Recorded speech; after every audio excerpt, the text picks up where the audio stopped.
Hello viewers, na పేరు Dr. Shashank. నేను andrologist and laparoscopic surgeon at Positive Fertility in Kompally. ఈరోజు మన topic of discussion stem cells and male ఫర్టిలిటీకి ఇది ఎలా ఇంప్రూవ్ చేస్తుంది. సో 100లో ఒకరికి జీరో స్పర్మ్ కౌంట్ అంటే ఎజోస్పర్మియా ప్రాబ్లం ఉంటుంది. ఈ ఎజోస్పర్మియా అనేది కండిషన్ జెనెటిక్ కారణాలు ఆర్ ఒక్కొక్కరికి బీజంలో ప్రాబ్లమ్స్ ఉంటాయి, లైక్ వరబీజాలు ఆర్ హీట్, కెమికల్, రేడియేషన్, ఒక్కొక్కరికి క్యాన్సర్ కోసం డ్రగ్స్, ఈ కీమోథెరపీ తర్వాత కూడా స్పర్మ్ కౌంట్ టోటల్గా పడిపోవచ్చు ఆర్ జీరో కౌంట్ కూడా కావచ్చు. సో జీరో స్పర్మ్ కౌంట్కి 2 types ఆఫ్ రీజన్స్ ఉంటాయి అన్నమాట. ఒక బీజం లోపలనే ప్రాబ్లమ్స్ ఉండొచ్చు. Second, it can be a block, అంటే టెస్టిస్ నుంచి స్పర్మ్ బయట రిలీజ్ అయినప్పుడు అక్కడే డ్యామేజ్ ఆర్ బ్లాకేజ్ జరిగితే కౌంట్ టోటల్గా జీరో రావచ్చు.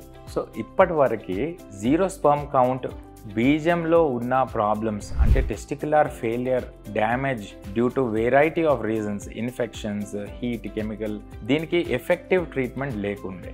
కానీ ఇప్పుడు స్టెమ్ సెల్ అనేది థెరపీ స్టార్ట్ అయింది. సో ఈ స్టెమ్ సెల్స్ అంటే ఏంటి? స్టెమ్ సెల్ మన బాడీలో బోన్ మ్యారో అంటే మన బోన్లో ఉన్న బ్లడ్ సెల్ అన్నమాట. సో ఈ స్టెమ్ సెల్కి మనం సిగ్నల్ ఇచ్చి దానికి heart cell or brain cell or sperm సెల్కి కూడా మెచ్యూర్ చేయొచ్చు. గ్రోత్ ఫ్యాక్టర్స్ ఇచ్చి, హార్మోన్స్ ఇచ్చి, దానికి ప్రోటీన్స్, సిగ్నల్స్ అవన్నీ యాడ్ చేస్తారనమాట. సో ఈ ల్యాబ్ గ్రోన్ స్టెమ్ సెల్కి మనం ఆర్గన్లో ట్రాన్స్ఫర్ చేస్తే ఇది చాలా డిజీజెస్కి క్యూర్ అవుతుంది అనమాట. సో ప్రెజెంట్లీ ఇది రీసెర్చ్ ఫేజ్లో ఉంది. కానీ 5 to 10 yearsలోనే ఈ రీజనరేటివ్ మెడిసిన్ ఇది ఒక సైన్స్ మార్వల్ అనమాట.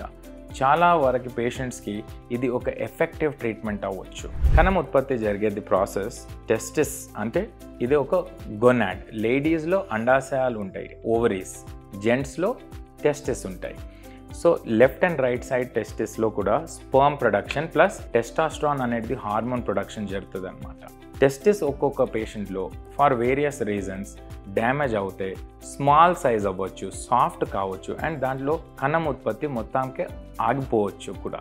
కానీ ఈ స్టెమ్ సెల్స్ మనం ప్రిపేర్ చేసి దీని లోపల ఇంజెక్ట్ చేస్తే టెస్టిస్లో కొత్త new sperm production, new germ cells create అవుతాయి. స్పర్మాటోగోనియల్ స్టెమ్ సెల్స్ అంటారు. ఇవి మెచ్యూర్ అవుతాయి అన్నమాట into healthy sperms. Presently animal studiesలో న్యాచురల్ ప్రెగ్నెన్సీ ఇన్ మైస్ కూడా రిపోర్ట్ అయింది. సో ఇది చాలా గుడ్ న్యూస్ అన్నమాట.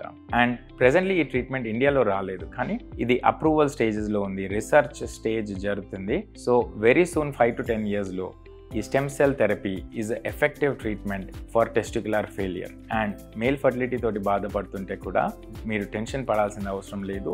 ఈ ప్రాసెస్ తర్వాత మీకు ప్రెగ్నెన్సీ వచ్చే chances, hopefully even natural pregnancy వచ్చే ఛాన్సెస్ చాలా ఇంప్రూవ్ అవ్వచ్చు. మేల్ ఫర్టిలిటీ రిగార్డింగ్ ఏదైనా డౌట్స్ ఉంటే మీరు కామెంట్ చేయొచ్చు, లేదా పాజిటివ్ ఫర్టిలిటీ కొంపల్లికి విజిట్ చేయొచ్చు.